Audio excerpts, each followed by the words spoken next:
네, 아시아경제 임철영 기자입니다. 네. 선방가에 계시는 동안 계속해서 벌어진 선관위 투표용지 부족 사태 관련해서 좀 질문을 드릴 텐데요. 네.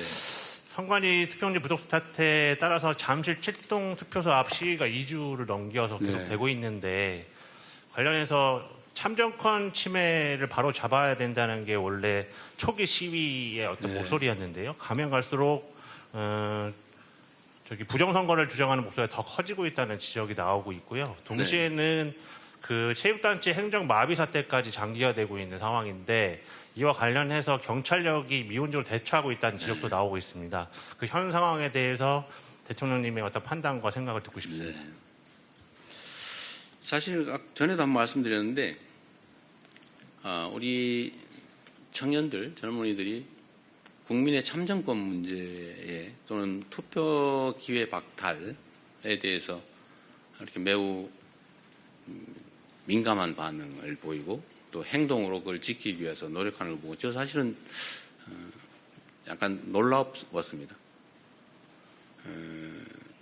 우리보다 더 낫구나, 기성세대보다. 우리는 되게 이해관계 때문에 많이 싸우는데 매우 이기적이고 또 세상의 정의와 공정 질서에 무관심하다고 선입관을 가졌던 청년들이 오히려 우리가 무관심하거나 아니면 관심의 비중이 좀 적다고 판단되는 이 영역에 이와 같이 문제를 제기하고 행동까지 하는 점 보고 우리와는 다른 세대구나 라는 생각을 하게 됐어요. 그래서 매우 감사하게 생각한다 이 말씀을 한번 드렸습니다. 선관위 문제는 사실 참 황당하죠. 제 입장에서도 선관위 좀 문제다 이렇게 생각을 하긴 하지만 평소에도 근데 아무런 우리가 통제, 감시, 견제 권한이 없어요. 하다못해 선관위원장에 대한 형식적 임명권조차도 없어요. 스스로 자기들끼리 돌아가면서 뽑게 돼 있어요. 정부에서 3명, 대통령이죠. 대통령이 3명, 대법원에서 3명, 대법원장이 3명, 국회에서 3명. 이렇게 뽑으면 그 9명이 돌아가면서 위원장을 하는데 지금까지 수십 년 관행은 대법원에서 지명하는 3명의 선관위원 중에 대법관을 1명을 포함시키는데 대법원장이 지명한 대법관인 선관위원이 당연히 선관위원장을 맡아왔단 말이에요. 그래서 우리는 그래도 가장 공정한 대법관이 맡아서 가장 공정하게 잘하지 않을까 그런 기대를 했지 않았겠어요? 그런데 결과는 이런 어처구니 없는 일이 벌어진 거죠. 예를 들어 전에 채용 비리 문제도 그렇고 최근에 나오는 좀 얘기하기 좀 그럽니다. 해외 출장 얘기도 그렇고 그다음에 입력을 하는데도 신경 안 써가지고 뒤집어서 입력을 하고 더군다나 투표지가 부족하게 만든다든지 사실 상상할 수 없는 일이잖아요. 투표지야 원래 투표할 사람 숫자만큼 만드는 게 우리 동창회장 뽑을 때도 하는 거 아닌가요? 아니 회원 중에 안 올 사람 있긴 하죠. 우리가 50명 회원이면 50장 만들잖아요. 그런데 평소에 42명 왔으니까 43명만 하자고 그랬는데 45명 와버렸네 이게. 이게 말이 되냐고 이게. 그것도 예산이 없었냐 그것도 아니잖아요. 다 예산 편성해 줬잖아요. 뭐라고 변명이 있겠지만 있을 수 없는 일이죠. 국가의 가장 근간인 소위 민주적 기본 질서를 유지하는 이 투표제도, 선거제도를 정말 헌법이 정하는 중립기관으로서 아무의 통제도 받지 않고 하면 그만큼 책임을 져야 되는데 책임을 진 게 아니라 자유롭게 해버린 거죠.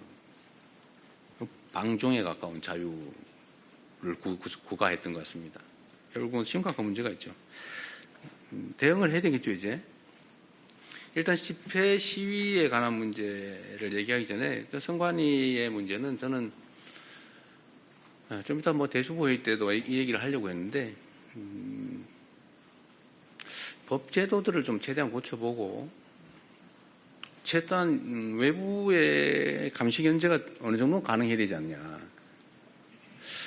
그 위원장을 저런 식으로 대법원장이 사실상 임명하는 것처럼 해서 되겠냐. 또 비상임으로 해가지고 뭐 선거날도 제대로 출근을 안 했다는 얘기가 있던데 그렇게 하면 되겠냐. 그래서 감시, 견제, 통제를 적정하게 해야 되지 않을까. 이를 위한 법제도 정비가 필요하겠다는 생각을 하고, 두 번째는 헌법이 너무 명징하게 독립기관으로 해놨기 때문에 무슨 감시, 통제, 견제 법제도를 만들기 위헌 판결을 받을 가능성이 많다. 그러니까 필요하다면 여야 간의 의견의 일치가 된다면 선관위에 관한 뭐 원포인트 개헌이라도 해야 되지 않을까. 뭐 그런 생각을 합니다. 필요하다면 대통령이 발의를 하는 한이 있더라도.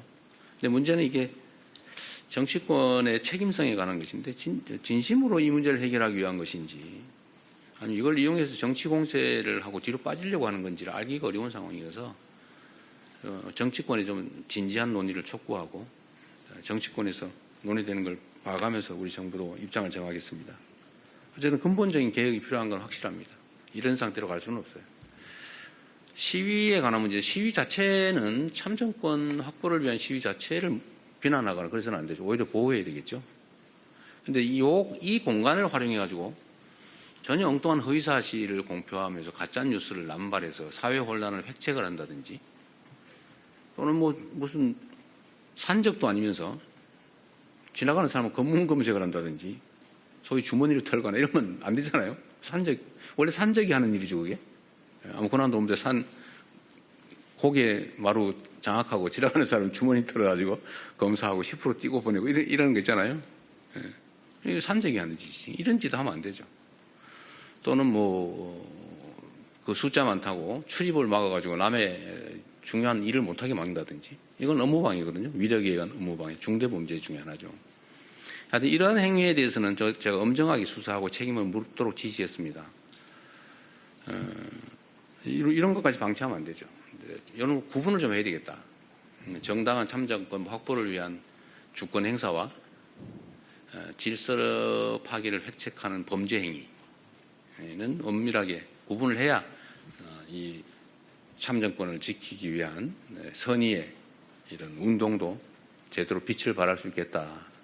그래서 옥석을 좀 가려서 엄정하게 대응할 건 대응하고 보호할 건 또 확실히 보호하고 그렇게 하도록 하겠습니다.